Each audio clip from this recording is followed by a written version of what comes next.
Çayxanası Söhbətləri programımızdaki aziz korumanları bugün 2026 7. ayının 11. günü Şembe bugünkü Uygur Çayxana Söhbətləri programımızdaki 113. sanıda bir neçə gündən aldıda Türkiye'nin Ankara'da açılған NATO yığını hakkında söhbət edib barımız.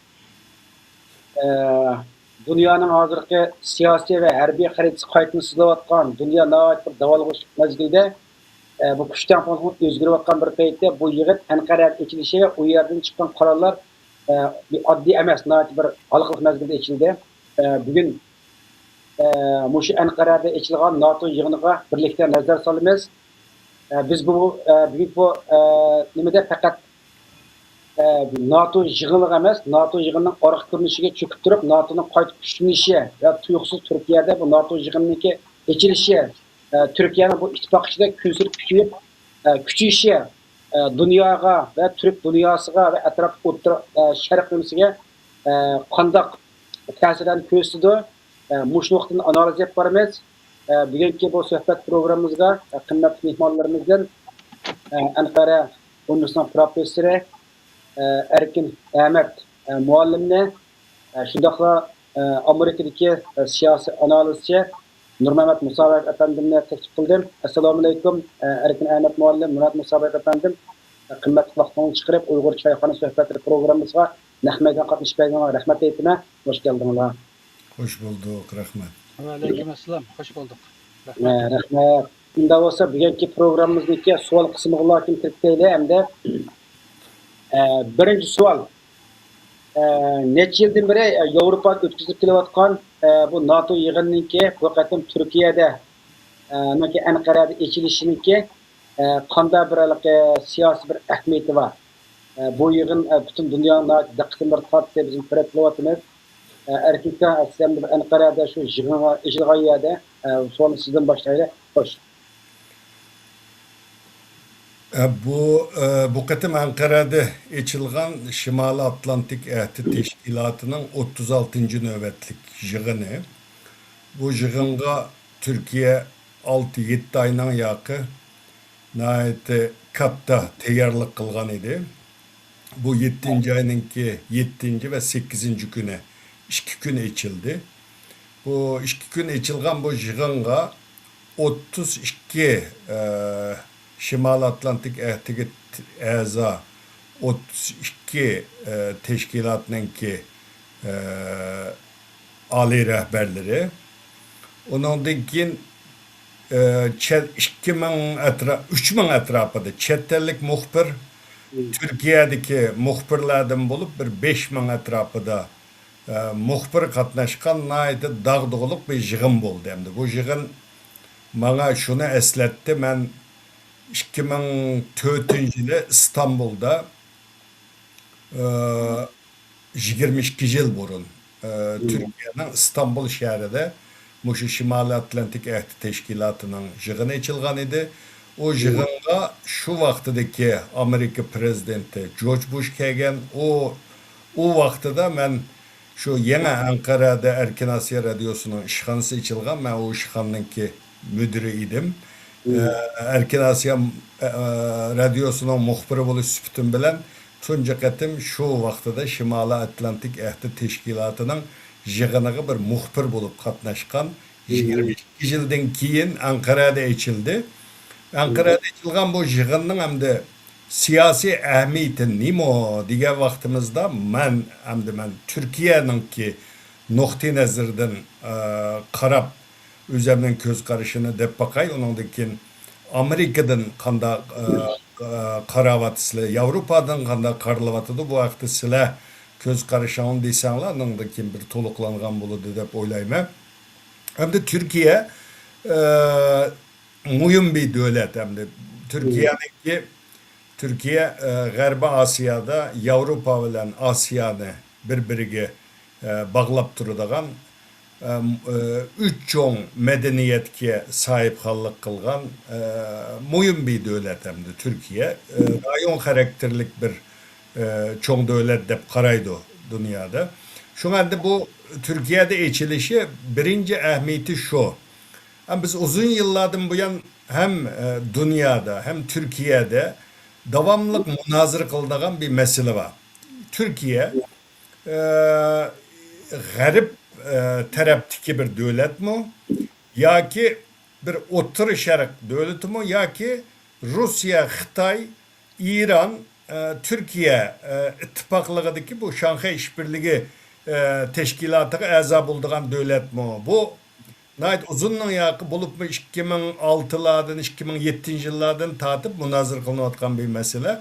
Çünkü Türkiye Avrupa Birliği'ne a'za oluş için ta 1962 yılı iltimas kılganken hazırgacha Avrupa Birliği a'zalıkka ammaqlık hamdı Türkiye'ni kubul kılmadı. Şuna ama Türklerimi ümitini üzüp biz bazen aynı bayanatlarını biri o Recep Tayyip Erdoğan başminister vaxtıda biz Avrupa Birliği ammasa biz Şanghay Hamkorlik Teşkilatı'na a'za bolumuz dep davamlıq munda gapni deydi. Bu vaqtda münazara olattı.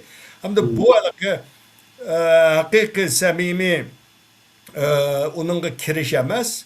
Avrupaga bo'lgan ranjishni bir ifodalash deyilgan gap.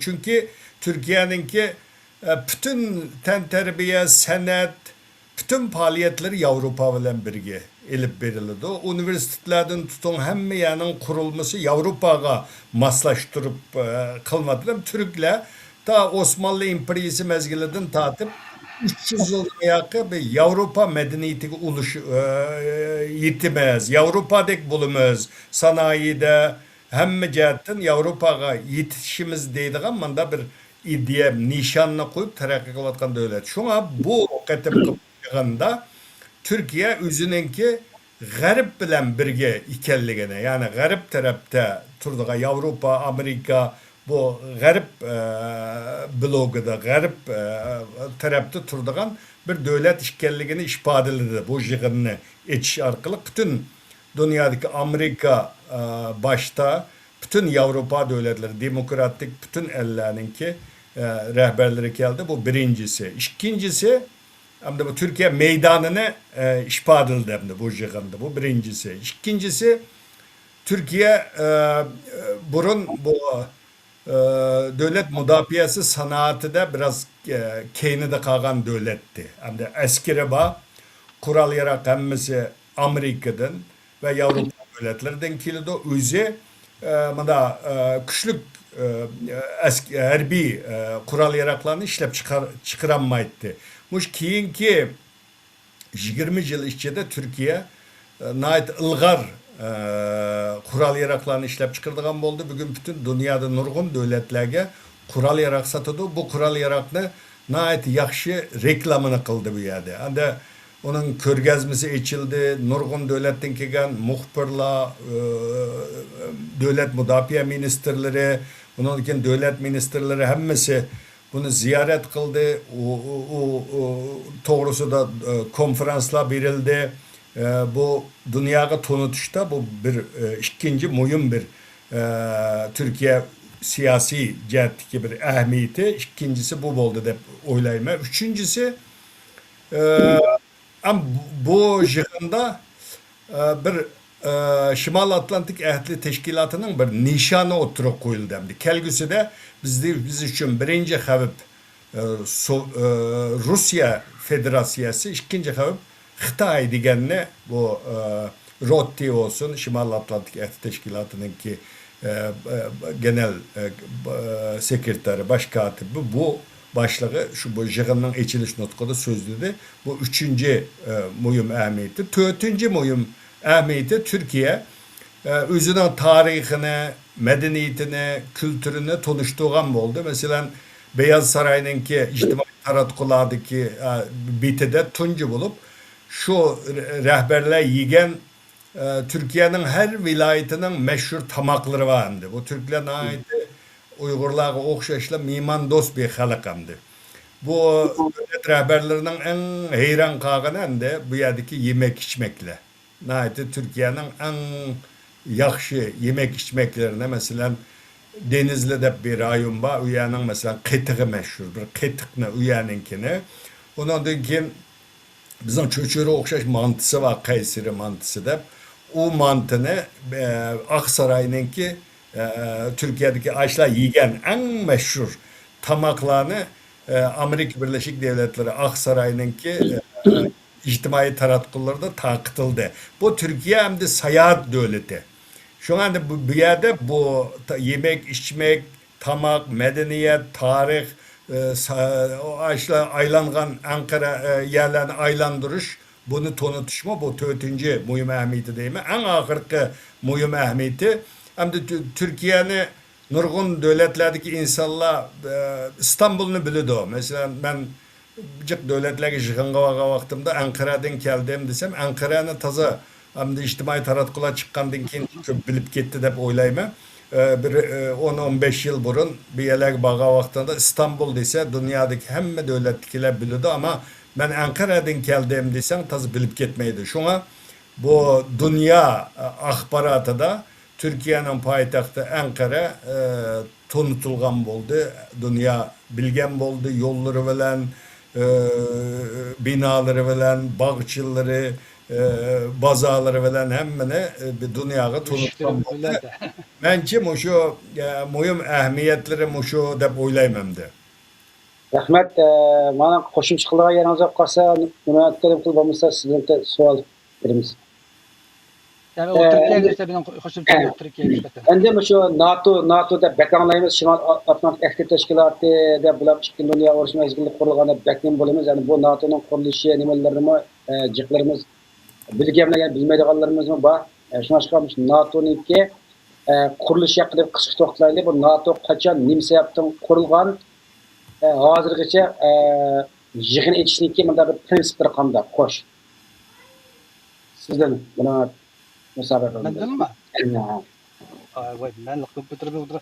NATO 1949 yılı 4. ayın 4. günü kurulup iken asas məqsədi NATO yani Şimali Atlantik Ehdi Teşkilatı. Yani Şimali Atlantik Teşkilatı'nın iki qırğaqdaki devletlerinin bexatarlığını asas qılıb şu vaqtdaki soğuk münasebətlə yeni başlanğan Hitler Germaniyası yok olup bunun orduga yeni bir düşman, ya raqib, ya Sovetlar İttifaqı yani komünizm lageri payda bolğandan şununla takabül turuş için asasen Avrupa'nın bexatarligi Atlantik Okyanu'nun iki qırğıdagi Amerika bilan Kanadaga moşini asas qilgan bir teşkilat ekan bu. Bu teşkilat qurulup tunji urushini NATO'nun yani o'zining bexatarlik ko'zlagan nishoni sirti bo'lgan Koreyada elib bordi. Yani 1950-yili 50-yili 6-25 günde Kore urushi bo'ldi-da. Bunga NATO qatnashdi. Bu NATO'nun asli maqsadi Avrupani qo'g'dash. Avrupani kimni qo'g'dash? Rusninki, Sovet İttifaqıning tajovuzdan kengaymishidan qo'g'dash. Ya'ni Hitlerni yo'qotsa, keyindan yangi paydo bo'lgan Sovet kommunist dushmanining hokimiyatidan qo'g'dash uchun bu qurilgan bir ittifoqga. Endi uning sirtida hozir ularning hozir Turkiyaga yig'indimi general sekretar dedi, O'rta Sharqda urushlar, Eron urushlariga qarta desa, ular bizning NATO'ning doirasining sirtida keladi dedi. Demek bularning asosli ishki materialni to'liq ko'rmadim, ammo deyilayotgan nimalarga qaraganda NATO'ning asosiy qurilish nishoni Yevropani qo'g'dash, ya'ni tajovuz yo'q, ulardan mudofaa qilish maqsadida qurilgan bir tashkilot. Endi u NATO'ga Turkiya mı qatnashgan? Turkiya qancha qatnashsa 1952-yili 2018-yilda qatnashdi. Qatnashdan burun balkim Turkiya burun iltimos qilgan o'xshaydi, qabul qilmaganmi?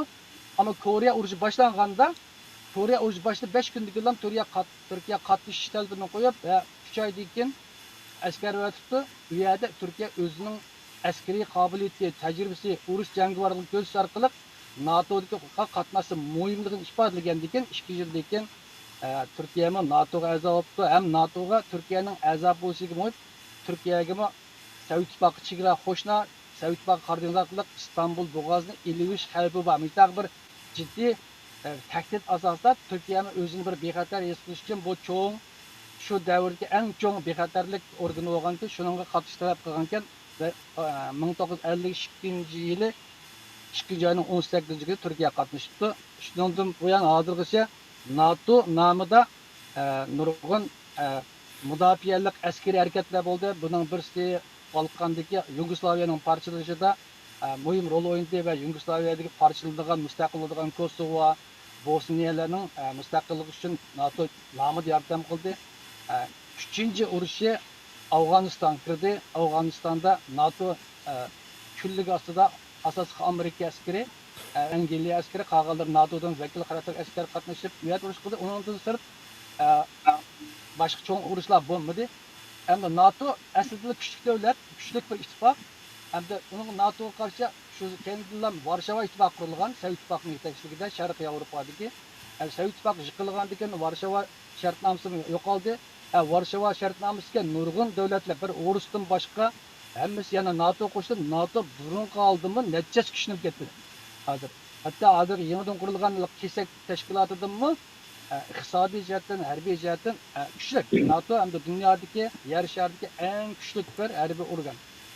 Endi hozircha bu NATOning qurish taqriban mushidek so'zlar endi tapqaga yerini erkin qo'shimcha qilsa bo'lmasa ikkinchi so'g'isi. Endi bu NATO'niki yig'ini hem odatda bir cho'ng tashkilotlarniki yig'ini qarorlik ishlatib qo'ygan. Endi necha yilda bir qadamda ashta bir ishlangan prinsiplar bormi yo bu tuyuqsiz dunyoning siyosiy vaziyati biror muqab qolsa, shuni qaror darhol ciddi kemaytirgan yig'inni qilib ochilgan bir yig'inlimi? Yok, bu yığın manda içildi çok. Bu mesela bu Şimal Atlantik Ehdi Teşkilatı'na a'za devletlerinin ali rehberleri yığını dünyadaki vaziyette zor özgürüş boğan vaxtıda ihtiyaç tuyulgan vaxtıda çakırdı. Ama kararlılık yığınları var olanınki mesela Şimal Atlantik Ehdi Teşkilatı'na a'za devletlerinki devlet müdafiə ministerleri yığınları var. Kararlılık her yıl içildiğin, 2 yılda bir içildiğin ama majığın aynı mesela 2003-2004'te mi şu dünya Amerika Birleşik Devletleri'nin ki dünyada terörizmge karşı küreş kılış 11. sentabr vakasından keyin dünyadaki vaziyet özgergenden keyin ve içilgan yığındı. Bu ketimki yığınman da Amerika Koşmuş Şartları ve Avrupa oturusu da zor bir ziddiyet var hazır. Ukrayna meselesi var.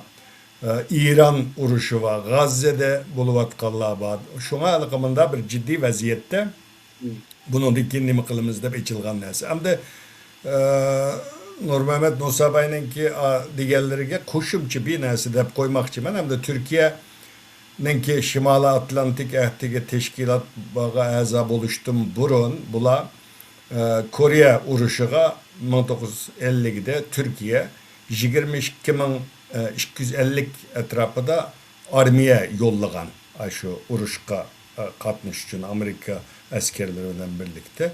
Onun içi de bir Uygur vardı. Buna koşuşumuz lazım. Bu Uygur Mehmet İmam Buğra'nın ki Ayılı'nın ki inisi Mehmet Rıza Bekin diyen general. 2010 yılda vefat oldu. Yat gayrı cennette olsun. Uygur hem Türkiye'nin armiyası da hem halkarada hem Şarkı Türkistan davası da zor töp koşkan moyspitlerimizden biriydi. Ben cık birge bir 10 yıl 15 yıldak devamlı görüşüp durattık Ankara'ya giletti. Şu uruşlarını anlatattık. Xitay esirlerini ağandan keyin kan esirlerini neler apağallığı şuların hemmisini anlatattı. Türkiye şu Şimal Atlantik Ehdi Teşkilatı'nın Kore uruşu katnaşkandan keyin 700'lik askeri ölgen Türkiye'ninki. Onundan keyin bu NATO'ga a'za olup Türkiye kirgen. Andi bu Kore'de Türkiye ise yaman vafadar milletken hem de Koreyalikler. Şuna Türkiye en yakışı bir dostu hem de Türkiye Kore'ye verip ben Türkiye'den geldim dese alaydı bir söygü var hem de. İki devlet oturuşki münasebetine ait yakışı. Bu hem de benim nemi toğustu koşup koymakçı bolgan sözüm. Rahmat. Anda yana bir sual o'taylik. Hamda biz bu televizorda, sosyal medyada davamlı ko'rib turibmiz. Dunyoning cho'ng rahbarlari, cho'ng yig'ilishda davomli qizil gilam holatda davlat rahbarlarini kutib qolsa yo yig'inlar degandek. Lekin bu qadar Turkiyadagi qarsak qizil gilam emas, balki bir xil yeşil gilamda hem de yeşilrak mayılrak bir xil gilam saldı hem de. Ma vaqtçılar onda biraz kurap bakana devletin protokollarında hem de çoğun gibi kızıl gilamına kuraptık hem bu yeşil gilamına silişi hem de azçılarına tünce kadından bir görüşüm ki hem de belki başkalar gilamına etmeyene. Yani bu şu Türkiye'deki kızıl gilamına olarak böyle yeşil gilam şirket mi da turist döneminde nemi sebep döneminde bunun sebebi ne mi? Bu araba dünyaya nemi signal vermek için. Abi bu Türkiye hem de bütün devlet kurulmusundan kanun hemmesi de şu Avrupa'nın Cumhuriyet, Türkiye Cumhuriyeti kurulga vaxtıda bütün devlet kurulmusundan kanunları geçer. Hemmesi Avrupa'dan elingan hem de Türkiye'de. Şu an bu 2013 yılı Ministerler Kabineti bir hüccet çıkarıp bundan keyin şu burun Avrupa'da kanda olsa kızıl renklik gilam salattı protokol rəhbərlərini kütüvağa vaxtıda. Meyli devletinin işçide olsun, meyli sırttan kege rəhbərlər olsun, onu kütke vaxtıda bu turkuaz rengdeydi o önemli. Bizden şu yeşil rengi yıkırrak renk. Muşu renk bolsun dep asman kökü. Şu rengni bekitken. 2013 yılda adam muşu nimkavatıdan. Bunun sebebi şu. Türklerde bu renk kutsal, mukaddes bir renk hem de. Kadimki Türklerde kök tanrı nimisinden kelgen boğaçka bunu özgertken şu hazır mesela Türkiye işlep çıkargan arpilerinin ismini tutanlar bütün nimelerde bu kadimki Türk devletlerinin, Türkiye halklar kurulmuş devletlerinin isimleri mesela Köktürk namıda ondan keyin Kaan, Hakan yani bizdeki Hakan namıda arpilerle bu nimeler bilen çıkarmadı. Türkiye hem de asasen muş kurulgandan tatip köprek muş 10 yılla hakimiyet beşidemdi. Muş 10 yıl ideyadaki partiyeler çıkıp şular başkuruvatıdı. Şuna bu kök rengini şu kadimki Türklerin nimesinden ağam. Mesela bu kadim kütke vaktıdı mı yaman heyvetlik kütlemde. Tuncu kadim yeni çehredeydi o. Bu yeni çehre Osmanlı İmperiyası vaktıda şu padişaha, şu bivasta padişahının başkuruşu astındaki armiye. Şunun ismini Yeniçeri bula. O Osmanlı İmperiyası'nın en güçlü vaktıdaki asker bu Yeniçeri. Şuna bu şu Viyana ağacı Avrupa'nın şu Viyana ağacı bağan asker şu askerler hemdi. Ula kütüv aldı. Bu tuncu katememdi. Bunu bu uzunluğun yakın münazırı kılınıvatattı. Bazılar işte liberal demokrat Türkler bu kadimki Osmanlı'nın tırıldırış, Osmanlı İmperiyası'na kayıtı tırıldırıp atamızla o bu da tenkit kılattı. Ama bu bir tırıldırış emez. Sıla Avrupa'da başka yerde yaşayanlar bülüdü. Yani bu bütün milletlerde kadimden hazırgıcı boğan aşında nimelerini kütüdüğün nimba. Burun bu danlıklı bir tarihçi var. Profesör Doktor Erhan Afyoncu da bütün Uygurların Türkiye'ye gileyle Uygur vatandaşlık vereyle de devam bayanat verdiğin bir tarihçi. Bu aslı diyen bunu. Dedi biz hem de Köktürklerin vaxtıdaki armiyeler, nimikiydi, Uygur devleti mezgilideki askerler, erbiler, kanda kiyim kiydi. Onu biz tazı bilmeyimiz. Biz en yakşı bildiğimiz bu Yeniçeriler, Osmanlı mezgilideki hem Türklerin en kudretli vakti. Şuna şu vaktıdaki askerler bile manda kütülse edip aynı teklif verip diken tuncu katım, bu katım o sarayının aldıda tızılıp durup tutuvagan askerler ula onundan keyin 16 tane devletinin ki bayrağı var. O bayrağın içinde birisi bizden 840'ta kurgan Uygur İdikut Uygur devletinin bayrağı. Urhun Uygur devleti onda. Uygur devleti. Orhun Uygur devletinin ki bayrağı. O bayrak var o yerden çıkkendikin onu kögendinkin Trump kolonumunda kılıp mangdandı. O içtimai taratkulardan ait çoğun tarıklardan ait yakşı da anda mangan nimesi var.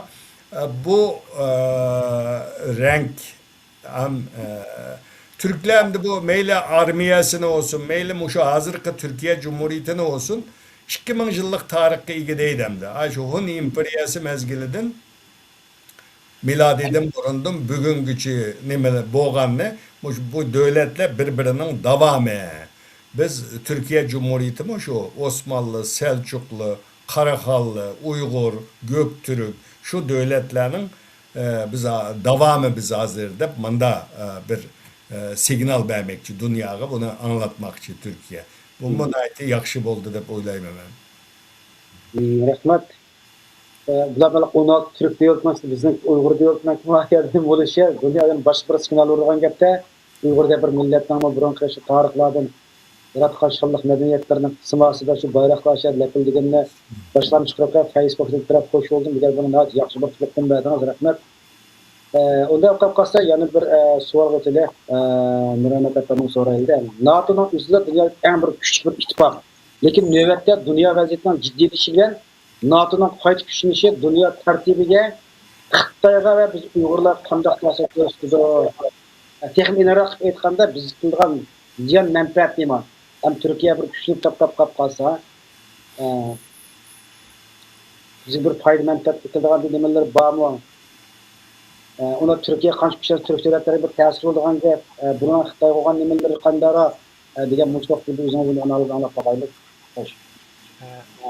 Bunu mana mesela NATO deydigan bolsa biz Uyg'urlar og'zimizni bak cho'ng'almiz. Bu NATO davlatlardan batrak biz faxrlik etamiz-ku. Voy NATO, xuddi NATO aytib bizni qizg'anda, xuddi biz Uyg'urning armisizdek. Aytaq biz burundan tortib biz vatan tortib, ashta cho'qinatdik bu NATOga. Hem NATO hem de şu NATO'nun işki ziddiyet var erken dedim 2011'deki Arap Baharı, Suriye'deki işki vuruşlar, Türkiye'nin onun karşı ve NATO'daki Amerika, Anglia, Germaniya, Fransa katarlı küçük devletler, Türkiye'nin Cenub-ı Suriye işki vuruşlar katışlan NATO'nun içinde bir xil ittifaqsızlık, yani Rusya bu Ukrayna uruşı bolğan ekan, onun da Trump'nınki devlet müdafiə çıxımı 2%'den 5% götürürsen degan besinlerler oturda Trump taxt çıqqan yerə bu NATO'nun işte bir xil cidal macera, ittifaqsızlık bo'lib keldi. Bo'lib ma Ukrayna urushi, bu da İran urushida texim kuchlangan bir vaqtda NATO'nun yig'ini Turkiyada boshladi. Bu o'tgan 10 yilda Turkiyami aciz bir bakma aciz emas, NATO'nun ikkinchi cho'ng askeri kuchi texnik jihatdan, harbiy jihatdan o'z oldiga mustaqil, ya'ni chet elga beqinmagan, o'z oldiga ham harbiy qurollarni yasalaydigan bir holatda ma'lum miqdor 70-80% o'z qurolini tanlaydigan bir darajada kuchlanib, hozir NATO'niki ikkinchi kuchida xil sog'lomlik bir holat keldi. Hamda Rus urushi ayaqdan İranning tahdidi, Xitoyning kuchlanishi, bundan Amerika Xitoy tahdidining tufayli o'zining diqqatini kechirgan o'tkayman desa, bu Yevropaning Rossiya o'rtasidagi jidallar bu diqqatini chekib Yevropa o'z maqsadini nishoni bir markazlashtirayotgan mustaqil dalash tortish vaqtida bu yig'in İstanbulda Turkiyada ochildi va Turkiya o'zining qanchalik kuchlanganligini, qanchalik qobiliyatining borligini aralashtirib Turkiyani NATOdan chiqaradigan gaplar bo'lgan. Mesela NATO bilan Turkiya bilan İsrailning kelishim atqanligi, o'tirishaq urushlar agar Turkiya bilan Isroil urushib qolsa 5-moddani ishlatmaymiz, uningga e'tirof, uningga bo'ysunmaymiz degan gaplarni Amerikaning ba'zi generallari, siyosatchilar degan. Ya'ni 5-moddasi NATOga bir davlatga birsi tajovuz qilsa, 32 davlatga tang tajovuz qilgan bo'lsa, hammamiz qarshi uningga qo'g'daymiz degan bir moddasi bor. Shuni agar İsrail'den Türkiye toplashib qolsa bu 5-modda ishlamaydi degandek qarorlar bo'lib, mustaqillikka muloyizalar bo'lib, siyosiy to'qinishlar bo'layotgan bir paytda Turkiyada bu NATO'nun yig'ini ochilib, Turkiyaning qanchalik kuchligini, NATO'nun Turkiyaga bo'lgan ehtiyojining qanchalik kuchligini, Turkiyaning Yevropa NATO'ga kirmish bo'lmaydiganlik to'g'rilikdek bir muhitni keldi. Shunga oxiri bu NATO'nun İstanbul'daki Ankara'daki bu yig'in nəhayət muvaffaqiyatli bek esil bo'ldi. Bunun Amerika Trump'ın bek hoş. Anşkici Trump bu jarayonda Turkiyani ve bu Erdoğan'ı yaman jıqmoqda etmiş. NATO yig'ini ochildi bo'lguncha Erdoğan'ı asman ko'tarib etdi maqtab. Endi bu yig'ib aytganda biz NATO'ni bektirek çoğun bilmez, ağzını lohlamamız vatandan başlap. NATO'dan bizge payda kilemdi degende menimce NATO'da bizge bevosita payda kelmaydi. NATO'nun bayit dedim. NATO'nun maqsadi Yevropa davlatlarini qo'g'dash, tajovuz emas yoki boshqaga berish emas, o'zini qo'g'dash. Kimni qo'g'daydi? Sovet ittifoqidan va o'zining atrofidagi radikal kuchlardan, değil mi? Endi Yevropadan bizga foyda kelgan bo'lsa, bevosita NATO 2003 yil Afg'oniston kirdi. Bizning vatanimizdan 20 yil xo'jin turdik. Ya'ni bizga chegirdosh, vahangarlar shu 20 yil jarayonida biz Uyg'urlar irqiy qirg'inga uchirdik. Madaniy qirg'inga uchirdik. Hamma ishlar bo'ldi, lekin bu jihatdan NATO bizga qarata keskin cho'ngroq birligi, bizni qo'g'dash xarakterida tadbirlar olmadi. Oxiri urushib, bu Afg'onistonni Xitoyga tashib chiqib ketdi. Endi hozir ham biz nima uchun endi NATO'ning yig'ini İstanbul, Turkiyada ichilib, Turkiya qaytadan NATO'ning kuchanishida men biroz umid bor.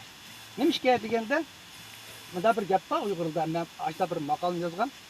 Armoni borda darmon yo'q, darmon borda armon yo'q deb yozgan. Amerika ve Avrupa'da Uygurlarga yordam bermaymiz deydigan bir armon yo'q. Ama bularda yordam beroladigan darmon kuch bor. Iqtisod bor, harbiy bor. Türkiye'de hatta Uygurlar mening qarindishim, bizning atat ve makanimiz, bular bizning soydaşlarımız, dindaşlarımız deydigan bir müşag'ibi yordam qilsam deydigan bir armon bor. Ama bizga yordam qilib bizni qutqaradigan darmon kuch yo'q. Çünkü Türkiye rayon xarakterli davlat, o'zining atrofida nurg'un cidallar var, kılamayotgan. Yani özünün cenubi ve oturda nerede çigralardan ensirayotgan bir davrda. Bu da bu yig'indan Türkiye bilan Amerika o'rtasidagi bu yirik munosabat menimcha inson yaxshi bir darajaga keldi hozir. Bu da yaqinda mana hozir chiqayotgan xabarimda 2010 chekilayotgan harbiy qurol mudofaa qurollarini sechish cheklimizga elitgan qarori chiqdi. Bu hamda kongressimiz to'simidi. Türkiye orasını algan S-400'ü setiyotganlık yolunu uzatıptı demek. Türkiye qaytadan NATO'nun işçilik girip Amerika'dan ittifakçı oldu. Bu bizge bence faydalı. Yani armağanı olan dermanı var ikisi birleşip oldu. Türkiye özünün gayesine mesela Amerika hiçbir kaçak Xitay'la biyos dokunuş girmeydi. İqtisadi dokunuş girmeydi. Bu harbiy dokunuş girmeydi. Bu Uygur için girmeydi. Çünkü Avrupa olsun, Amerika olsun bu kapitalist devlet. Bunların kıymet karşı kapitalist. Bunlar fayda bulmasa kirmeydi. İdeolojik yardım kıldığın değerler ötüp gitti. Yani sosyalizm, İslamizm yoki başka bir ideolojik kuruş kıldığın değerler ötüp gitti. Hazır hem de menfaat yoki stratejik fayda meselesinden kıldık. Biz Uygurlarınki stratejik ordumuz Amerika için bek menfaati yok. Ama Türkiye için menfaati var, hem mühimliği var. İkinci zaten ideolojik cihattan mı Uygurlarla Türklerde ideolojik bağlanışımız var. Türklerin mi çoğu Turan devlet kuruş bir ideolojisiyle biz Uygurlar bir yerden bağlanmış. Şuna Türkiye'nin hem de aciz olan bilen ideolojik güçlük çoğu yani arman var, derman yoktu. Hem de adır Türkiye NATO'da kayıtını özünün obrazı güçlendirip ikinci güçlülük, harbiy sanatını güçlendirip her bir yer vardı. Hem de akıga Amerika'nın aldı. Müştak bir ceriyatta hem de Türkiye kendi kuşada Orta Asya yani Türkistan gibi yerlerde özünün faaliyetini canlandırış arkalı Xitayning Orta Asya kengişi ve bir yerden asasda Uygurlara yardım kılış ihtimali bulanıki deydiğim bir ümitlimen. Çünkü Türkiye özünün akıbet dervasının sağlamlığını aldığı da oylayma. Çünkü Amerikalılar yakın öttü. Özünün çiğrası yani adı İsrail toktamay deyip ikinci kıtımlık bu dakika inşalımız uruş Türkiye'ye oldu bu degan gaplar var. Yani hazırki bu NATO'nun bu yig'ini 5. maddada qayta ta'kidlab etdi. O general sekreterimiz Mark mı dedi 5. madde alayda urg'ulandi dedi. Demek Türkiye özüne yani ikinci bir kıtım NATO'nun küllük aslında özde bir güçlendirip oldu da endi erkin azade hem iqtisadi jihatdan hem siyasi jihatdan hem başka jihatdan O'rta Asiyada erkin azade hareket qilsa bu hareketning bir uchi biz Uyg'urlarga bordi. Amerika mı o'zi qilolmayotgan o'zi bizga Uyg'urlarga yordam qilish niyati bo'lsa bir bevosita qilolmay ikkinchi bir qo'l izlayotgan bo'lsa bu Turkiya shuga ikkisi moslashib bizga inshaalloh bir foyda degan umidda shunga bu Anqarada ishlaydigan NATO yig'inidan men Türkiye'nin o işilişinin naat körkemligi ve nimeliginden öterek bu ittifakның texmi güçlü Türkiye'ye de qaytadan güç bergenliginden hoşlan buldum. Sizge inşallah bir yelden fayda tegip kalar degan umidda. Rahmat, menda bir savol sizga tashlaydi bu savolda. O'rtaq mulohazalarni hamda Turkiya ham Xitoyniki Shanxay hamkorlik tashkilotiniki bu kuzatkichi nemisda hozir a'zo bo'ldimi kuzatkichi nemisida? Kuzatkichi. Hozir adam NATO'niki muhim bir a'zoda hamda harbiy kuch yetishkinchi o'rinda o'rnida hamda shunisi. Mana shunday bir mezgilda Turkiya keyingi kunlarda G'arbning jiroqlashib, Xitoyga yiqilishiga ishtirok kuchayib ketdi. Ko'rdikda hamda Xitoyga yiqilish hozir qarayat nima Turkiya nurg'ulg'an shaharlarda mana Xitoylar kelib bu yerda shirkatni qurib o'tiraqlashib qolgan bir vaziyatni shakllandi. Biz ko'ryapmiz, bag'amsiz yaxshi bilasiz. Shunda Turkiyaning Xitoyga haddidan ziyod yiqilayotgan bir fursatda bu yig'in ham Turkiyaning ichildi. Turkiyaning obrazi ko'tardi. G'arb davlatlarining Turkiyaga bo'lgan bahsni yaxshi bo'lgan xabarlarni ko'rdik. Mana mushtaq bir mezgiyatda Turkiyalik ko'pchilar bu Turkiyaniki hem Shanxay hamkorlik tashkilotida hem bu NATO'ga chiqishi nimasiga bu qanday qarayapti? G'arbliklar qanday nima qiladi bu haqida bir o'zimizdan o'rtoqlik qilish. Undachi bu abiyatimni Nurmehmet'e dep o'tdi. Bu Şimal Atlantik Ahdi Teşkilatı'nınki güçlenishi bizga bevosita da bir foydasi bo'lmasa-mu, vositali holda bizga foydasi bor.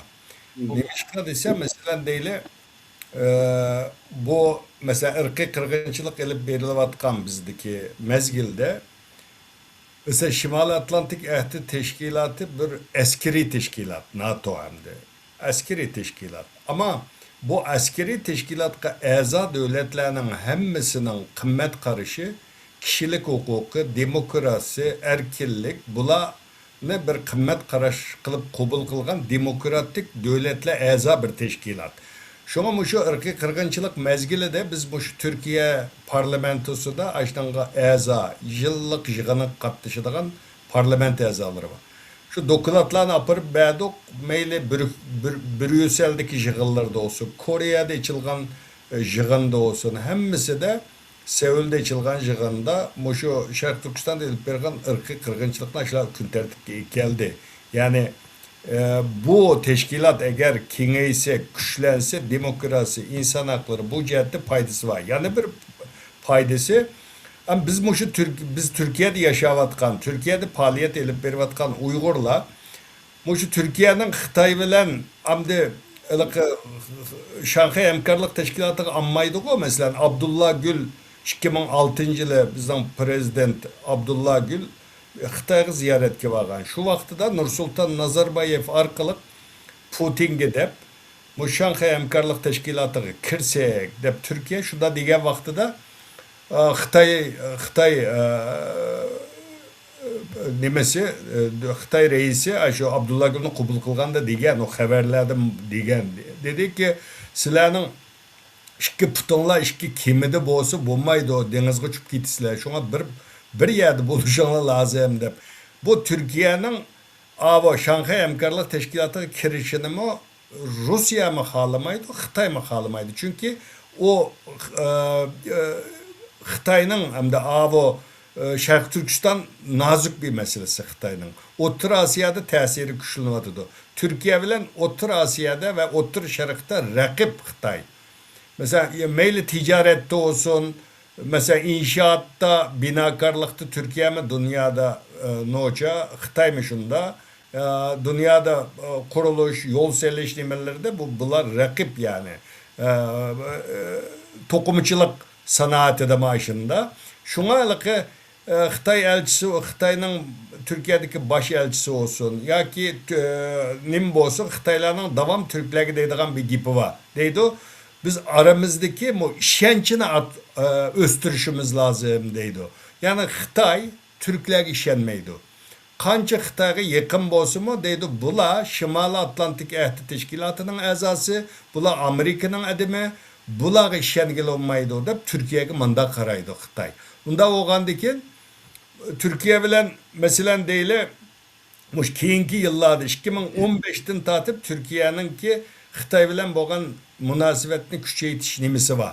Ammo tijorat sommasiga qaraydigan bo'lsak, mesela bir Gollandiya mesela deylik Konya kadar Konya bir vilayet. Konya'da küçük bir devlet hem de Gollandiya.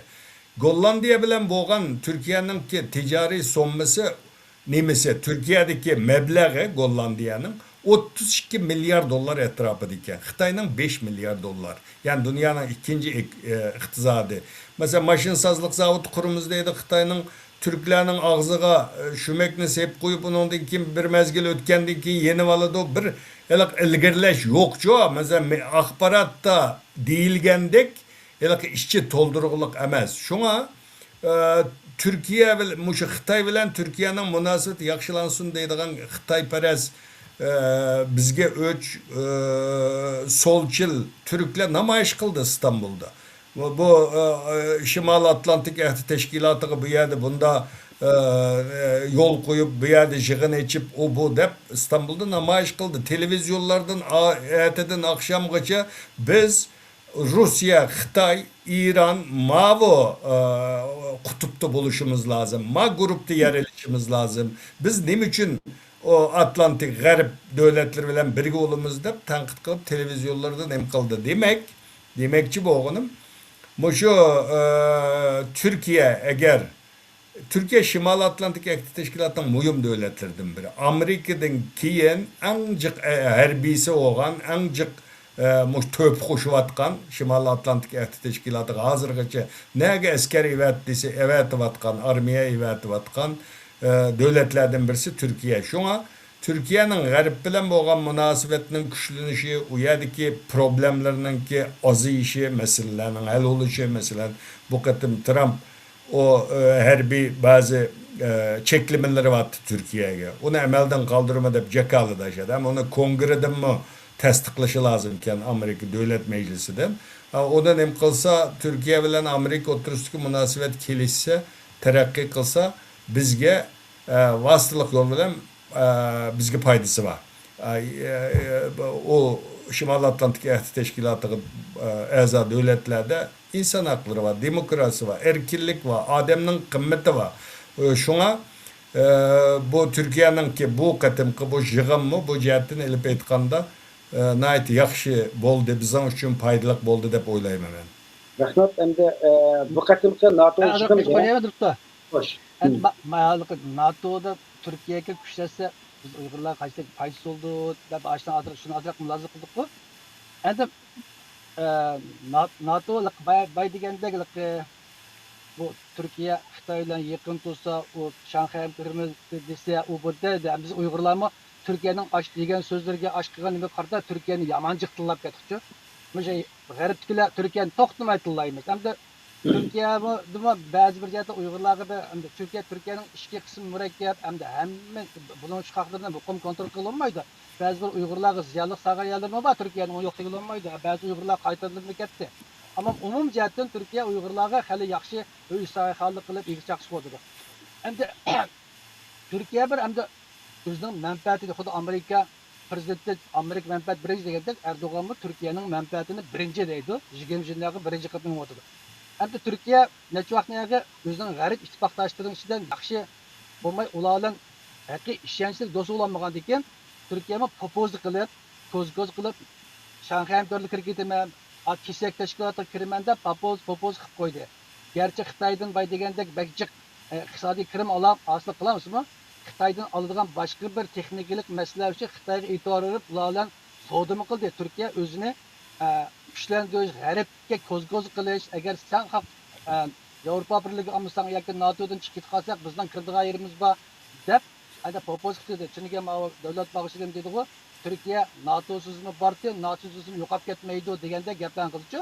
Demak, ashundaq bu siyosatchining bir gapi hamda biz tehdit aralaş qilib ishga bisqiyat qo'ydi. Ama Türkiye erkin degandek NATO'dan ayrılmaydı. Türkiye NATO mu? Türkiye'siz hazır NATO bulanmaydı. Çünkü hazır NATO Türkiye'ye en ihtiyaçlı vakti. Hadi bulunma Rusya uruşı, Orta Şarkı alan kaçmadı. Türkiye'nin mühimlikini bulan bildi.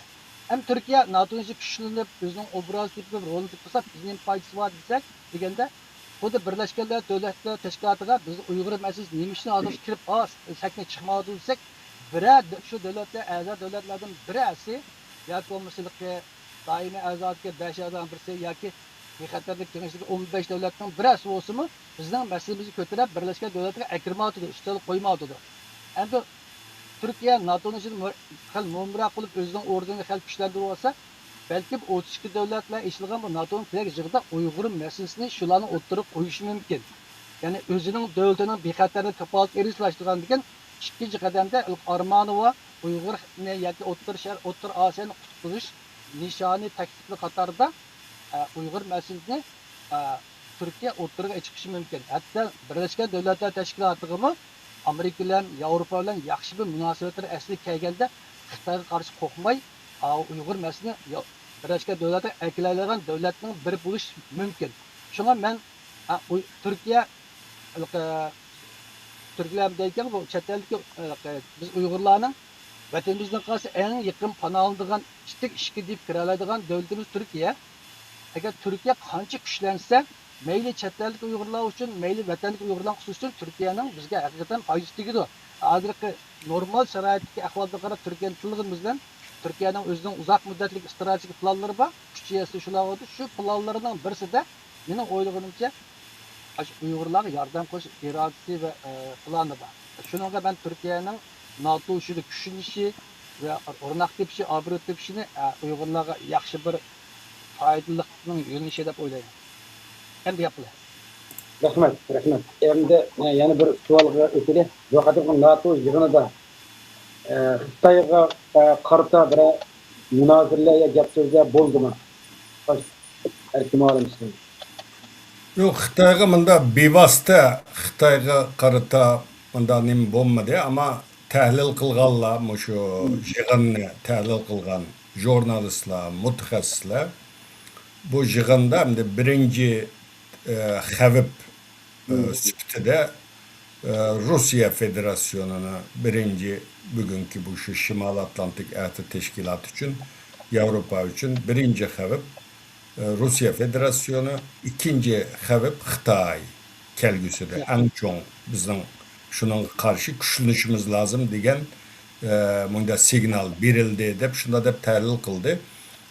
Bu Shimoliy Atlantik ahdi tashkilotida ba'zi masalalarning bundan keyin kuchlantirish to'g'risida ham fikr bo'lganligi, undan keyin Turkiyaninki ba'zi yangi ishlab chiqargan narsalarni Shimoliy Atlantik ahdi tashkilotining setib olib qo'llanib ishlatadiganligi, IHA'ga o'xshashligiga ichida odam yo'q nimalar bor, yangi ishlab chiqargan Turkiyaninki qurollar. Bularni setib olib ishlatadiganligi to'g'risida yaxshi nimalarning bo'lganligi. Turkiyada urush arpilerleri ishlab chiqaryapti, ammo buning motorini Amerika'dan aladı hem de. Amerika'dan alırken o motorunu alanmasa onu işlep çıkaramaydıgan gap %80 yerlik materyalla %20'sini hani yine Amerika'dan aldığan gap. Şuna bu katım onu mu o çeklimini mi bekar kıldı Trump birimiz dedi.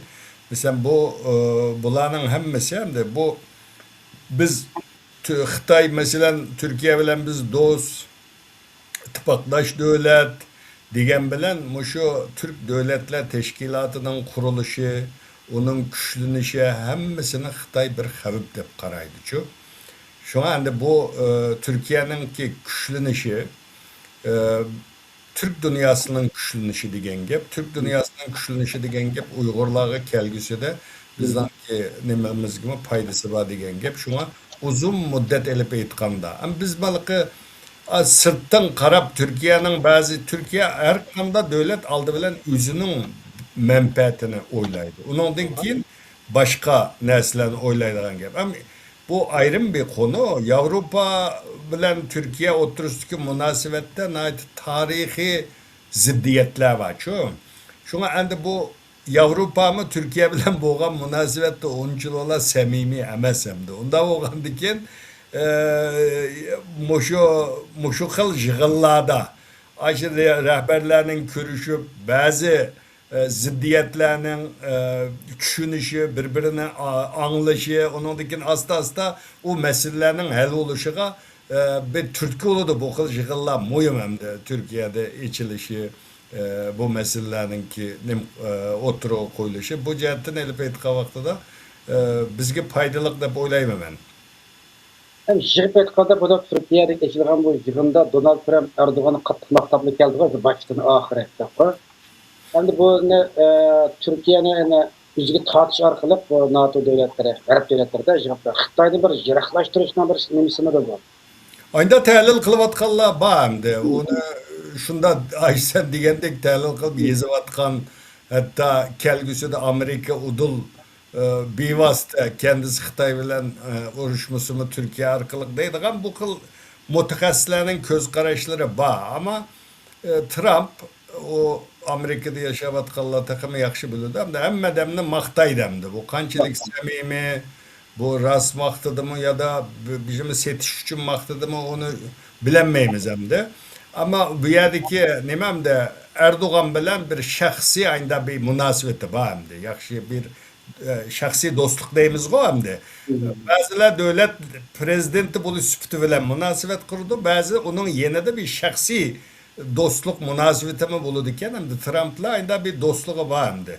Şunalık gibi ütüdü mü da bir gep kılsa birbirine. Biri Avrupa devletlerinin rehberlerinden rencigen boğaç Trump. Ulanın aldı da Erdoğan'ı maktap durup alağa bir biriş signal biriş için mi kılıdı onu. Ama umumen kılbelkalar da Trump'ın ki Ankara'ya kilişi Erdoğan'la maktışı yolla nimi degen yakşı da Türkiye'nin maktışı bu dünya akbaratları da yer alsı, içtimai taratkularda acayip köp tarkaldı dünyada mesela. Bu Türkiye'nin ki tunutuluşu için en nimeden yakşı oldu yani. Muvaffakiyetli bir yığın oldu yani. Endi o Hoş. Trump'ninki Erdoğan maqtışıp, men Erdoğan çaqamız bu yığınga barmaydım, Erdoğan dostum dep keldim dep 31 devletning rahbarining yüzü şaplaq oldu da bu. İkinci bu bir nim qildi. Men Türkiye'ye bu Anqaraga bek çoğun sovg'atlan barman deb qildi. Big paket gift bilan barman dedi. Berib ikki narsa e'lon qildi. Ya'ni bu dostqa embargo qilmaslik kerak, cheklab qo'ymaslik bu Türkiye bizning do'stimiz. Saqlab turayotgan 6 F-35'li berman dedi. Embargonu qoldirman dedi. Endi Trumpning Erdo'g'anning maqtaganligining jin joliqi mush dastlabki qilgan mushki va'dasini ijro qilish qilolmasligida. Chunki Trumpga Amerikada qarshi kuchli Yahudi lobbisi var, Greklarning lobbisi borchu. Hozir parlamentda bak cheklayotdi. Yani mushularni parlamentda bak to'sash uchun tirishyotdi. Mushta vaqtida ham Trump o'zini qiyin ahvolda. Üstüge Türkiye'deki yığından çıkıp lan Amerika'nın Devlet Müdafaa Ministeri Uddul İsrail'e vardı. Üyede söyleşti. Nimlen dedi. Kiler hep de aldığımız ertesi Netanyahu Washington kildi. Mahsus Trump ile görüşeceğim. Adı bu Trump'ın Türkiye'ye kılan vaadisini tosaş için İsrail'den Grek yani Yunanistan bek küçük avadı da. Yani Trump'ın küçüğünün kaçtaki bağlı ki Trump'ның Erdoğan'ın dostluğunun qanchalikligi, Trump'ның atқан pollarının qanchalikligi mush budaq oldimizga ish pishyaptishida ko'ramiz. Agar musha 6 aeroplan bilan 40 ming 50 motor beradigan bir to'xtam bor, mushini berib olsa, hozir motorning berishning cheklamasi Kongressda arz qilgan surib o'tib bo'libdi. Hozir uni yo'tkashning ishlamlari yomonyapti deyapti. Ya'ni texnikalik ilmlari agar mush jarayonda to'sib olmasalar, agar bu ketib qolsa, demak Amerika tarixida mı Amerika'nın tashqi siyosatida mı bir cho'ng o'zgarish bo'ldi degan gap. Yalnız bu Türkiye'ye ichki ayrıplan belgelik Türkiye mesela bu Amerika'nın tashqi siyosatida mı cho'ng bir o'zgarish bo'ldi degan. Yani Amerika o'zining diqqatini O'rta Sharqdan Tejikanga yo'tkaydi va uni muqimlashtirdi degan bo'ldi. Chunki Obama davrida oxirida Xitoyni o'zining tahdidi deganni endi analiz qilib uni bekitgan, taqiq qaror qilmagan bo'lsa Xitoy kelgusida Uyg'urlarning, yani Uyg'urlarning Amerikaning bir tahdid bo'ldi, Amerika xatar bo'ldi deganni Obamaning oxirgi davrida bo'lgan. Uni Trumpning birinchi davrida uni isbotladi, ya'ni Xitoyga qarshi chegara tijoriy urush qilib, Xitoyni o'zi dushman qilib ko'rsatdi. Endi bu da Xitoy bilan bo'lgan dushmanligi, Xitoyning Amerika bo'lgan tahdidi, xatari hamma Amerika'nın ki yuqori organları bilib bo'ldi da. Endi Xitoy qarshi bir 60 Tejikyan tarafdan bir tadbir ilish va iqtisod, harbiy, axborot, yani istihbarat jihati bu yoqqa rasmiy sizish uchun O'rta Sharqdagi va Yevropadagi kuchini bu yoqqa o'tkazish kerak. Shuningga Yevropa davlatlarini ham tashqi davlat mudofaa pulini jiqaytinglar, o'zinglar qo'g'dag'lar deydi. Hem İsrail'nin O'rta Sharqda to'liq aloqa qilmay tutdi. Turkiya bilan ittifoq o't, Eron urush tugidi deb tirishyotir. Agar Trump mushu budaq 6 aeroplan bilan 50 motorni aşu İsrail lobisi ve Grek lobilerini qayil qilib berib Amerika'nın tashqi siyosati unda bir o'zgarishilib bu nishon aslan Xitoy qaratdi degan bir ishorat berdi. Mana shunday qildi. Endi bunda bir masala bor deb Davidga aytdi. Bu hozir AB deganda yani armoni vardı, darmon yo'q, darmon armon. Endi Türk Amerika ve Avrupa'da biz Uyg'urlarga yordam berish kuchi bormi deganda kuch bor. Harbiy kuchmi bor, iqtisodiy kuchmi bor, diplomatik kuchmi bor. Uyg'urlarning o'sha irqiy qirg'inni to'xta deb to'xtalaydigan siyosiy diplomatik jihatda iqtisodiy besim qilib to'xtatan kuchi bor. Ammo uningga qarorlar chiqadi. Yaxshi, bizlar tunda to'xtamay Birlashgan Davlatlar Uyushmasi so'zlab qo'ydi. Aqsdan yurib Xitoyga xuddi ma'u Ukraina qilgandek yoki bo'lmasa ma'dir Armanlarga qilgandek yoki Gazada qilgandek biz qattiq bir ko'ngil qo'yib besim ishlatmadik Xitoyga. Endi bu Türkiye yoki bo'lmasa bizning boshqa islom dunyosi davlat emasmi? İslam xalqlarida biz Uyg'urlarga yuztashlik bor. Lekin orman bor, darmon kuch yo'q. Ular qilolmaydi. Qilimiz deydi, kuchi yo'q, pulimi yo'q, iqtisodim yo'q, harbiy kuchim yetmaydi. Chunki hammasi o'zi aran titrab turgan davlatlarga Xitoy qarshi. Shuninga bu adamog'i Amerikaning tashqi siyosatininki O'rta Sharqdan, Yevropadan o'zgarib Tejikanga Xitoyga kelishi biz Uyg'urlarga bir umid ekildi degan bir istakdiman. Rahmat. O'rtaq masala hozir Turkiya qancha Xitoydan uzoq g'arbga qilgan sari bizga bir yaxshi munosabat qilib fursatlar degan yerda o'rtoqlashishlar hozir nimasi ekan.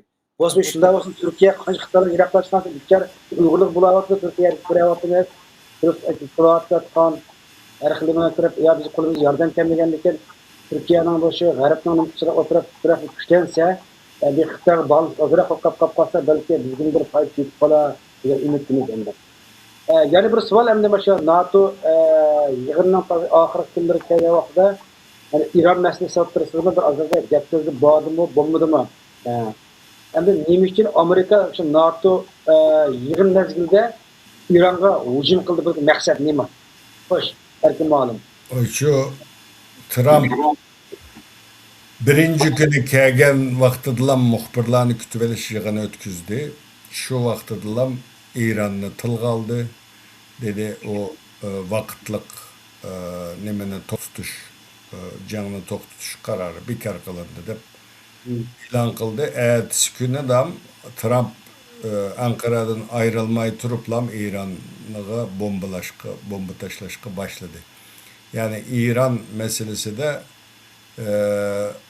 şunu dedi Trump. Dedi ki ben Erdoğan'a dedim sen İran'ın işine arlaşma. Dedim çünkü İran işi de Erdoğan katli arlaşmadı. Biz uruşqa devam kılatınız. Xi Jinping benim yakın dostum dedi. Xi Jinping'e sen bu işe arlaşma kural yarak verme dedim. Vermedi dedi. Şu an biz dedi İran eğer gep anlaması biz İran'ı yok kılıp bitmez de tehdit kıldı Trump. Hem de o başka rehberlerinin ki başka liderlerinin ki muhbirlerini kütüveliş yığınlarda İran meselesi udulmanda bir gün tertipki kemmedi. Nimelerdim anlamadım yani tahlil kılgan jurnalistlerin ama Trump bütün muhbirlerini kütüveliş yığında İran'ı tehdit kıldı yani İran'a tehdit saldı. Şuna NATO, Müslüman Atlantik Ehli Teşkilatlarındaki nimeleri bunun qanday bir ifade qadavlata yig'indamdi. Bular hamda Amerika'nınki hamda NATO yig'in mezgilida İran hücum qilishi dunyo kuch bir signallar va kelma NATO bor biz bir yerda deb texnik İran'a texnik bir besim qilish ayaqdan Xitoyga, ayaqdan Rus'tan bir şart berish maqsadida ya boshqa bir maqsadda bormi? Bence şu dünya neme dese desin men İran'ı qattiq yo'q qilaman degan eybesiz dedi. O yaman ağzı ağılmaydigan gaplarni dedi u yerda Trump muxbirlarni kutib olish yig'inida dedi. Bular dedi bana yalvardı dedi. Bir nemenin Khamenei'nin cenaze namazını matem yig'inini o'tkazib olay dedi. Men 3 gün ruxsat qildim dedi.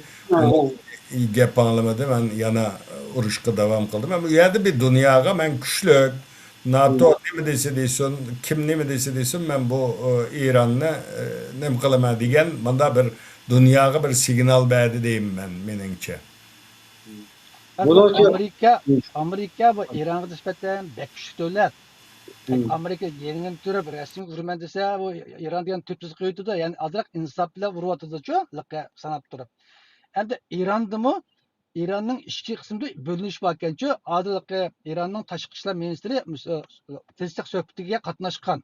O narazılık bildirip nim kıldı. Yani Müşo tinchlik urush to'qish kelishimini buzib yutib olgan bir guruhim bor ekan-chu, bir guruh İran ichidami bölünüş bor ekan.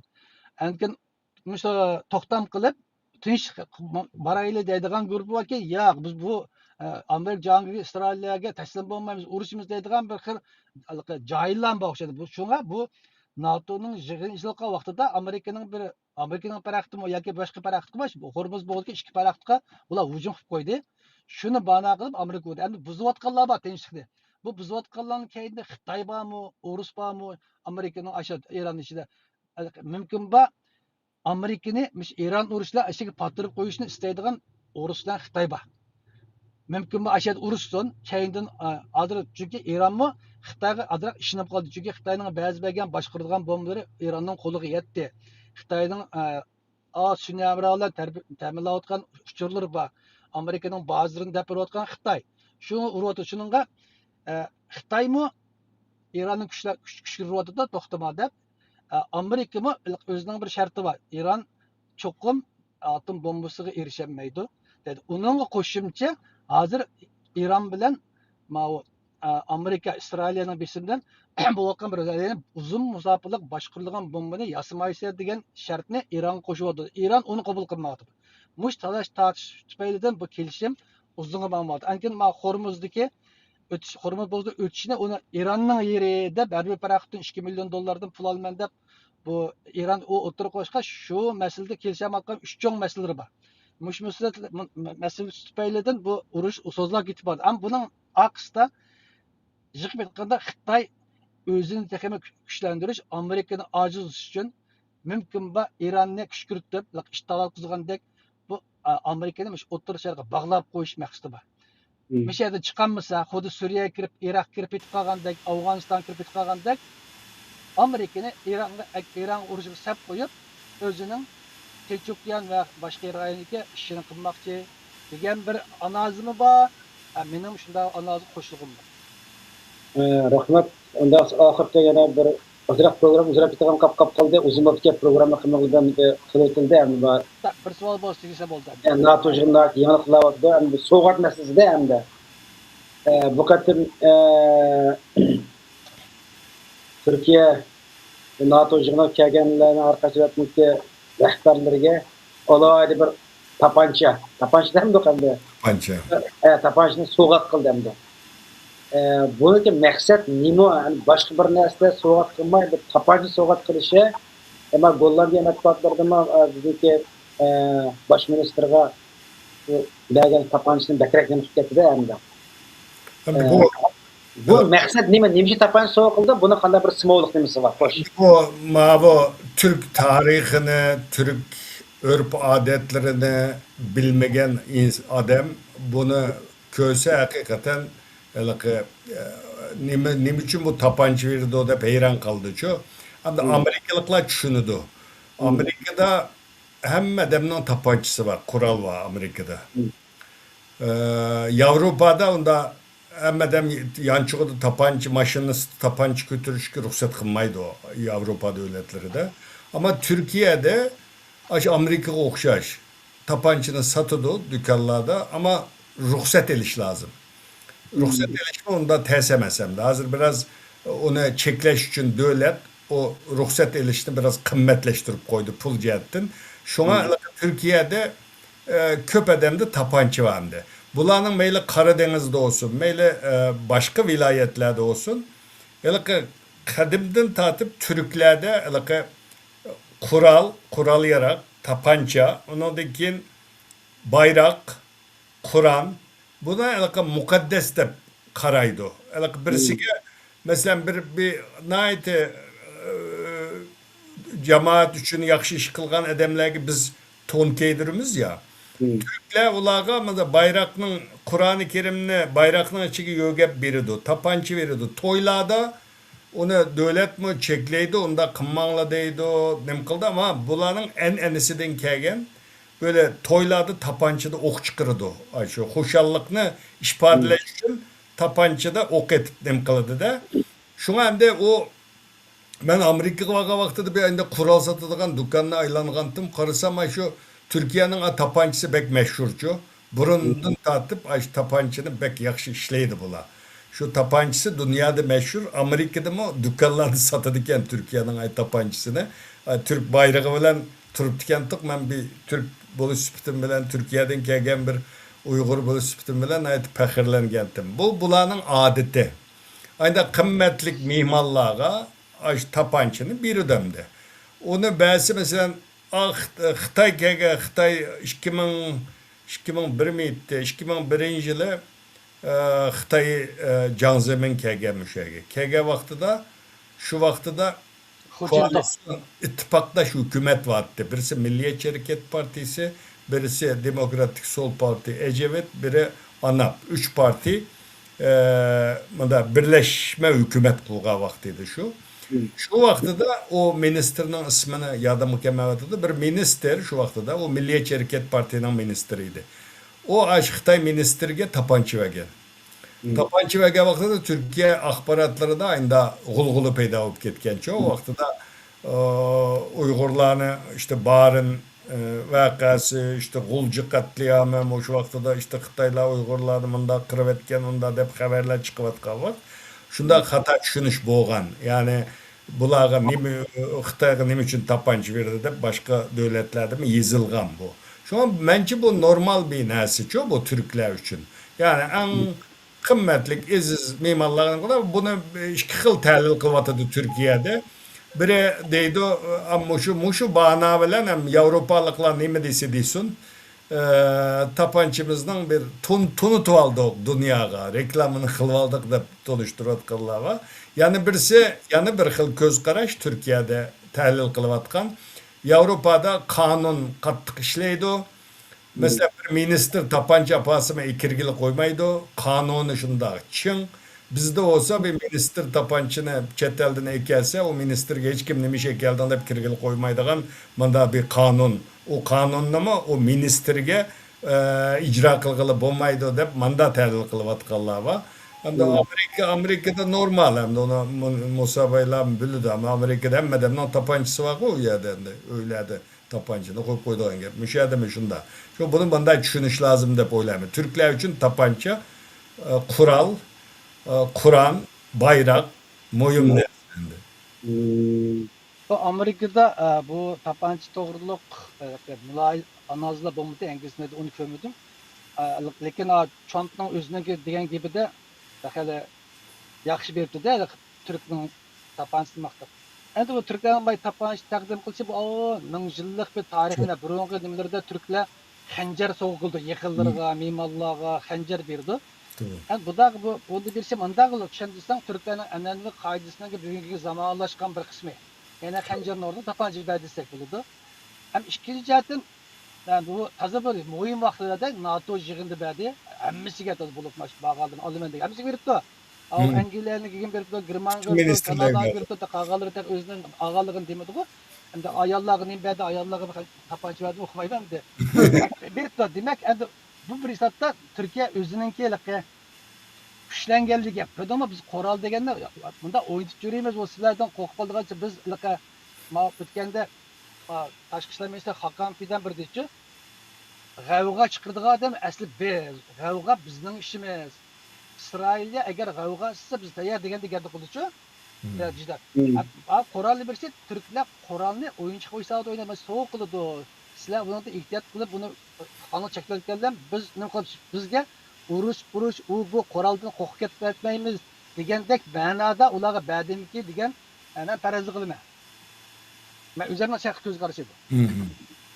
Yo, mence normal bir soğuk dep oylayım. Bizdenki Herhalde onu her kim ağadan özünün düşen suçu kabul kıldı.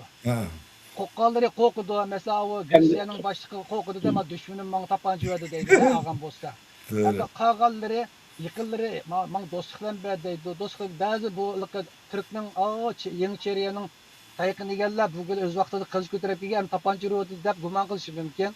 Aslında okşaz her kim ağalla öz bir xil kögeller bir xil ana azı kıldı. Ama mesela yeni çeriyenin askerini görüp bir neçe soradı da bulanı biz bilmez bulanın kimliğini dedi de bilmez degine bular bizim dövdüğümüz gibi ağa bizim işimiz bosumuz biz bağlar demek şeyden de her xil analizı qıyıl buldu. Hem de bunu ya şu her kanda bir soğatının hem bir manisi buludu ki o doğru ama mesela değil biz vatan gibi o hazır çekilip gitti de biz küçük vakti da yenisa piçiğini manda noça meyman kesi şu piçak hediye kılattı, soğat kılattı da bizde miltik olmagandikin, tapanca olmagandikin Uygurlarda. Ama ayda adet bazı doppa takdim kılımız mesela. Dop verimiz, ton keydirimiz mesela. Bunların hemmisinin aslında manisi var. Ama bence Türkiye'nin ki de elbette kanda terlil kılsak şunda buldu ama Türkiye'nin en enisi de şunda kural, ayında neslen hediye kıldığın adet bağımdı. Rahmet en ahire bir nimeler kıldı sana toxtulub programına. Hazır bu Türkiye'ye bütün dünyanın ki rehberler yığılgan mezgilde bu sosyal medyalık kreavatımız, huzurlu kreavatımız, bazı şahısların ki Erdoğan'a bakışları ve bazı nimelerinde pek münazara kreavatımızda mesela İtalya Ministeri Mevlana'nın Erdoğan'a karşı o yamancıkta kaldı. Onu baş Erdoğan'ın ki Donald Trump'ın taşı Ankara'ya konğandım taatip to'xtabay medyada her xil nimelere. Onundan başka İrlandiya'nınki baş ministeri ayalnama Türkiye koçulurken nimeler degende bu sosyal medya çok kadar dağdık kozgulu da hem de. Bu demiştik hem de bunun üstüne dikkat kılan noktalarımız mesela Türkiye'de hükümet tarafındaki bu orlaştırılan bu demişler halef ölçüçüler bunun kanda karavatı kanda bir küçük bir münazirler bulavatı bu aslada. O bizden ben uzun yıllar Ankara'da yaşavatım. Şu dünyanın nereden Uygur kesimini izleydi. Ben bu bir yerlere apırıp Uygurlarını aylandırma. Uygurlar Türk mesela şu Türk medeniyetini, Türk tamaklarını, Türklerin bazalarını köge vakti da Uygurlarıma aynı hayacanlanıp gidiyordu. Bir medeniyet var, meyman dost bir halk var Türkiye'de. Şu anda onu Trump mesela abiyatı ben digendek kirge vakti bütün dünyanın ki akbaratı Trump deydi. Trump ne hemmeden taatqa vakti da düşüp da o nimesini kastım ülküsünü bir silkivitip kolonumunda kılplam eskerleri görüp mağdende. Üyede vüzüde bir güzel, yaxşı degen manda bir işpade bade onun da. O bekliyor. Hem devletin prezidentlerini birden aşo gilemden üstüdün menip iki tarafta nimbaçı Osmanlı'nın marşını okudu nimine. Türkler kilovatıdı. O da tikisteme bek peyzemdi onunki. Onda oğan diken üyede bir hakikaten adamını heyran kaldırdığın bir hayacan var. Her kanda bir adam 16 tarihte kurulgan 16 devletin bayrak, o devletin kiyimini giygen asker, Yeniçeri, onun diken bugünkü asker, onun diken Osmanlı o müzik nimesi tuğan diken her kanda adamını hayacanlandırdı çoğu. Onda oğan diken bütün 30 neçe devletin ki başlıkları, liderleri öttü birden bu içtimai taratkularda nait köptar kaldı. Mesela abi İzlanda degen hem de o bir 350 ming nüfusu var. Yıllık kişi başı darameti 100 ming dollar boğan bay bir devletken hem de o ben herbisi yok. Herbisi yok birden bir Şimal Atlantik Ehdeki teşkilatı ezaken ama bir mi herbi yokken o devlette. Yani küçük bir devletken o İzlanda. Şu devletinin ki 38 yaşlık e, ayalken hem de. O hakikaten hüzüdün Başını istiyorum yani. başından düşkendikin askerlerini görüp bir heyranlık battı yani. Hüzüdün külüp munda mangan. Ama onu hele nimele öktüçü partinin adamları anda bu tamam naydı yakşı kütüp aldı okuldu heyran kaldı deyse o manda düşendiydi öktüçüler. Dedi ki ben 100 ming dollar darameti var bir devletten geldim senin pensiyeye çıkan nemen takı 500 dollar maaş aldı. Sen de kembegal bir devlet turuqluq manda eşemetlik kütüp aldın beni dep zanlık etip külü atıdı dep manda təhlil kıldı da öktüçüler. Hadi şimdi öktüçüler Türkiye'de aşında hem de bir yaxşı iş olsun mu hem de o iş ne objektif manda nimkamaydı, bahalamaydı çoğu hem de o öktüçülerin alaydılığı hem Avrupa'da kanda, Amerika'da kanda bilmem ama Türkiye'de aslında bu jığın hem Türkiye'ninki tonutuluşu hem nemkalışı naytı muhim. Mesela Meloni İtalya'nınki prezidenti geç kaldı mesela. Onun kiyimlerden o ne için Kastenburg keydi Kastenburg'un rengiden tut hemmesine şu təhlil kılıp menişiden dağıtıp içtimai taratqıladı bədi. Bunun naytı yaxşı bunun bilen birlikte Türk halkının ki o miman dostluğunu mesela ava İzlandiya'nın ki başlığı ulus deydiğen bir şey var bir rayon var yani bunda soğatlık buyumlarını satıdığı ya yani bağa vaxtıda bir deyxan kütüvelip ya da usul oynap kütüvalada heyran kalıdan da ya da halk o bay bir medeniyet Türkiye'de hakikaten ma Türk medeniyeti nurgun medeniyetlerge sahipkarlık kılgan bir zimin boğaçka Türkiye nurgun medeniyetle jugurulup bay bir medeniyet peyda boğa yaşıyor bu. Her rayonun özüge has usulü, özüge has müzikisi, özüge has tamağı. Biz hem de bunda Türkiye kesik, Uygurlar kesik, koçu da şu döner yedi, kebap yedi, kitidi Türklerin tamağı yokken de kitip kaldı.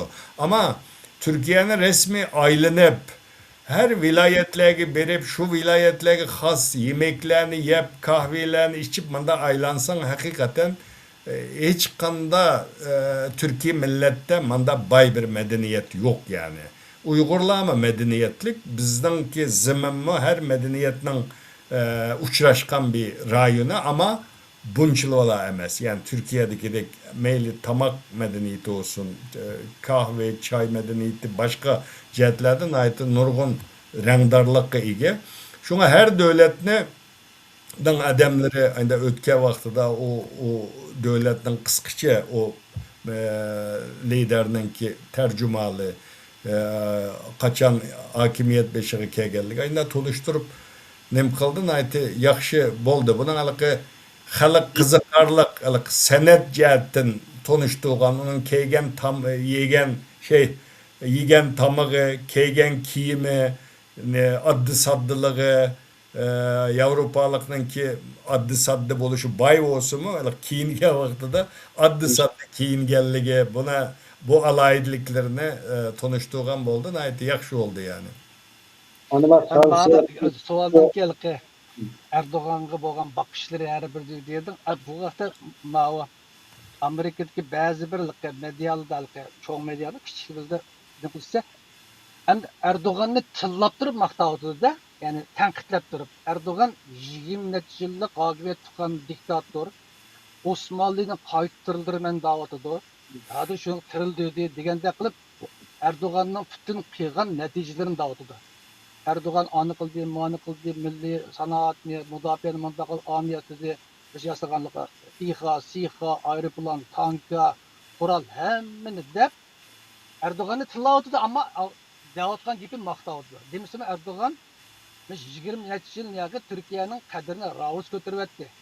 Turkiyani burun Turkiyaning rahbarlari boshqa birsa ko'rsa qo'lni mandat bo'lgan bo'lsa, hozir Turkiyaga borgan rahbarlar Erdo'g'anning hayronlik bilan qaraydigan, Erdo'g'anni xuddi bir sultondek qildigan bir oz eqib qo'ydi-chi. Shuni ba'zi bir nimada solchilar, masalan, İsrail'ninki Peres bir medyalar işte ayda tanqidlab o'tircha taklif bulundu.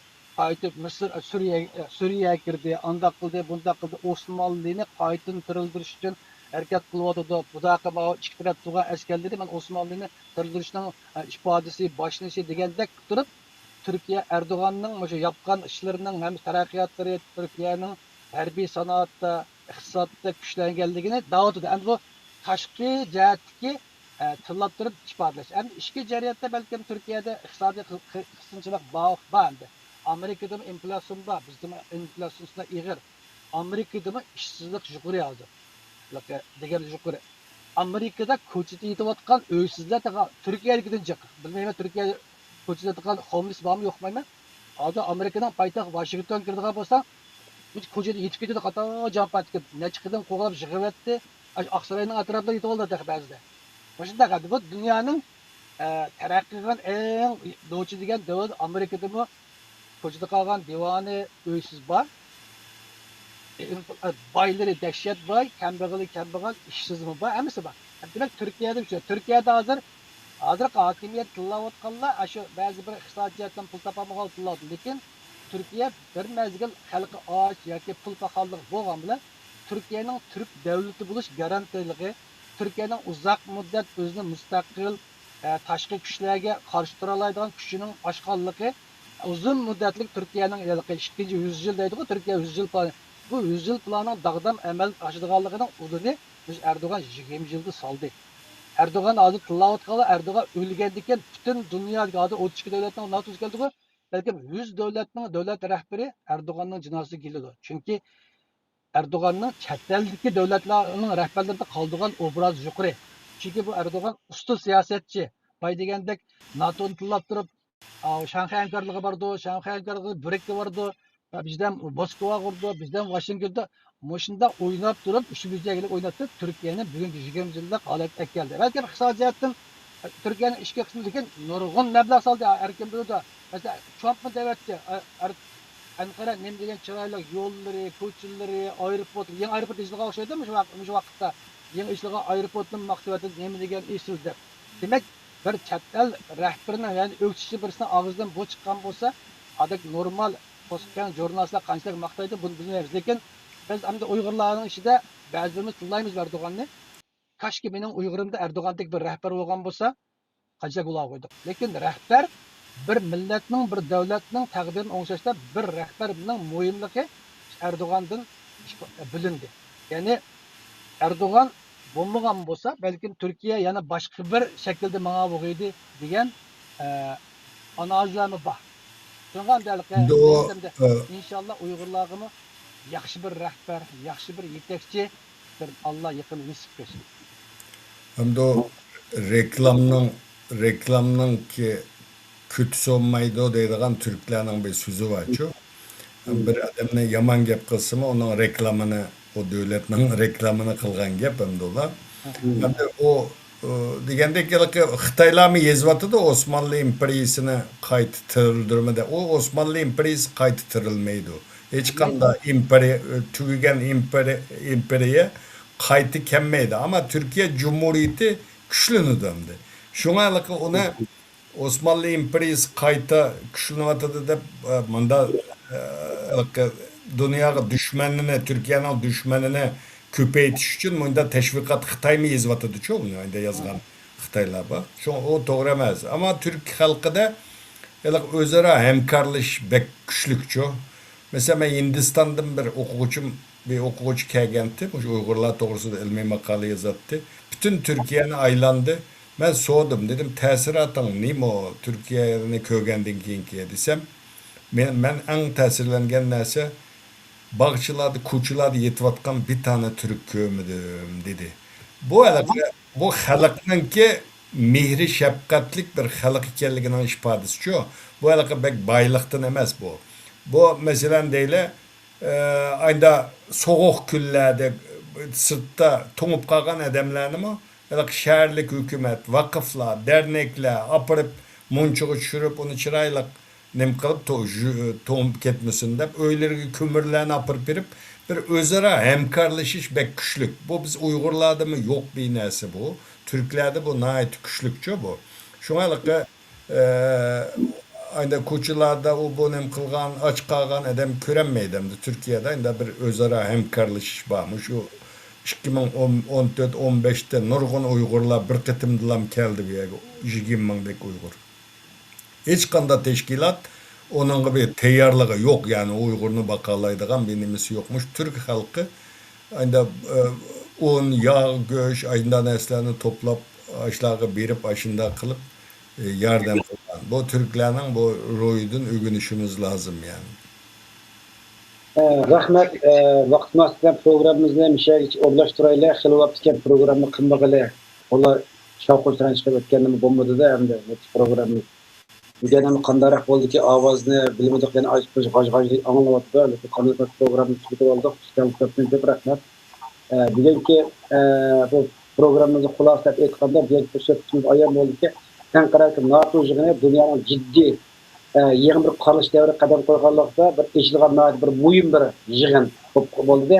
Turkiyani bir kuchlantirgandek bir shaharda oyoqqa Xitoyga, oyoqqa Rusga qarshi bir yeni bir siyosiy atmosferani shakllantiradigan reytingda bir nimalar ko'rinib turadi. Yangi so'zlardan mening farazlarimni qiyoslashdara Türkiye qancha kuchli Xitoydan qancha uzoqlashgan sari g'arbning qanday Uyg'ur foydasi yetadi.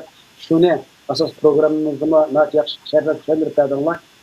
Bundan keyin dunyoda bo'lgan so'ng xalqaro yig'inlarga nima bo'lib qolsa, bundan yana safar o'rlashtirish orqali qanday o'zimizniki kelgusi milliy manfaatimizni qo'g'daydigan mendan paylik narsalarni bo'lsin, aslida xalqimizni xabarlantirish orqali xalqimizni bir ozroq bir umidlantiradigan programmalar ko'proq qilamiz. Buning uchun yana yaqasonlarga ko'proq ekranni taklif qilamiz. Shunaqla undan boshqa ekran oldi anglayotganlar, nurg'unlagan analizchilarimiz bor. Shularga ekranimiz uchuq. İşkanlı köpten köp rahmet. Benim sohbet programımız müşahitçi olsun. Ertegeldeki yeni bir sohbet programımız var. Nurgul Savat Hanım bilen Xitay'ınki Milletler İttifak Kanunu hakkında. Bu Milletler İttifak Kanunu hakkında tepsili bir tunuşturup çıkıyoruz. Onun için yeni bir kısmı da kendin xalqaro üniversiteye bir nazar taşlayımız. Bir kısmını kıldık. Bu vaxtımı programma bombagan ayet Xudayımız yaxşı bir programı buldu. Şunlaşka nima alıp kalsın. Bir kez programma 113 olup kal. Eğer 113'de çünkü bu programma qilish niyetimiz yok. Tuyuqsizda bo'lib qolib qoldi. Shunga ilonni birga aytgan tush chiqiriblar kelib kechikib qolib qoldik. Hamma xabar top qilinglar. Ko'pdan ko'p rahmat. Erkin muallim, Murat apandim. Kelarki sonda ko'rishaylik. Eng so'pi bir şey olsun. Hoş. Amanat.